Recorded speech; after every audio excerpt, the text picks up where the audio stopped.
Hansel and Gretel, once upon a time, near the edge of a quiet forest, there lived a brother and sister named Hansel and Gretel.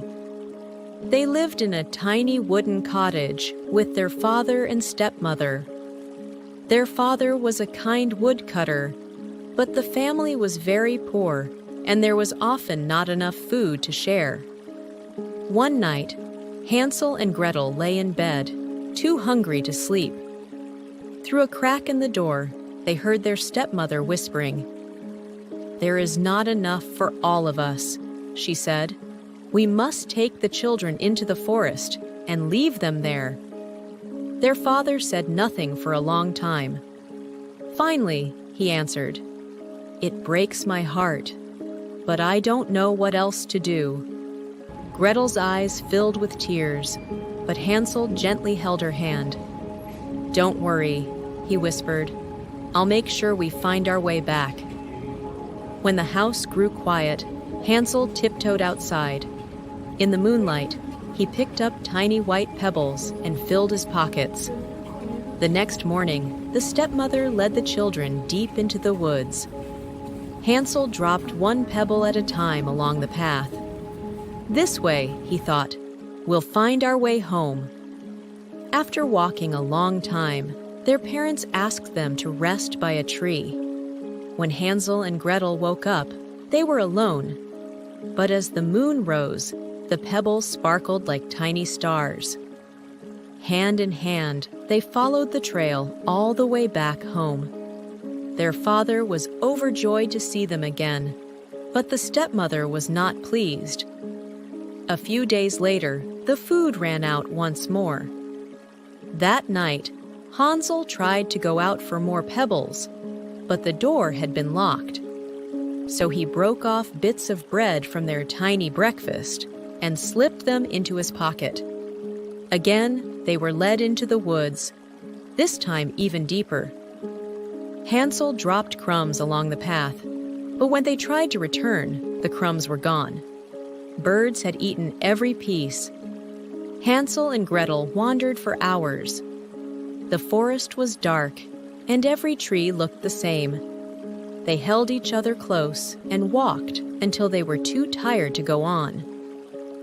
Just as they began to lose hope, they saw something shining between the trees. It was a little house made entirely of sweets. The walls were gingerbread, the roof was covered in sugar cookies, and the windows sparkled with candy glass. "It's real," Gretel whispered. The hungry children stepped closer. Carefully, Hansel broke off a bit of cookie, and Gretel nibbled on the candy window. Suddenly, the door creaked open. A kind-looking old woman smiled at them. "Oh, dear children," she said sweetly, "come in. You must be cold and hungry." Inside, the house was warm and smelled like cinnamon. A fire crackled in the corner. A table was set with warm bread, cheese, and sweet milk. The children ate until they were full, then curled up on soft beds and fell fast asleep. But the kind old woman was not who she seemed. She was a witch who had built her candy house to lure in children. When Hansel and Gretel awoke, everything had changed. Hansel was locked inside a cage, and the witch told Gretel to cook big meals for her brother every day. "I want him nice and plump," she cackled. Gretel was frightened, but she stayed brave. Each day, she gave Hansel small bits of food and tried to think of a plan. Hansel, clever as ever, held out a little bone instead of his finger when the witch checked his weight. Her eyes were poor, so she thought he was still too skinny. After many days, the witch grew impatient. "Today, I will eat him," she shouted. "Light the oven, girl." Gretel pretended not to understand. "How do I light it?" she asked.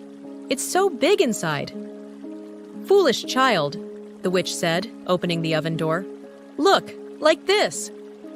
In that moment, Gretel gave a mighty push, and the witch fell inside. Gretel quickly closed the door and made sure it stayed shut. She ran to Hansel and opened his cage. They hugged tightly, their hearts full of joy and relief. Looking around the house, they found baskets of gold coins and shining jewels.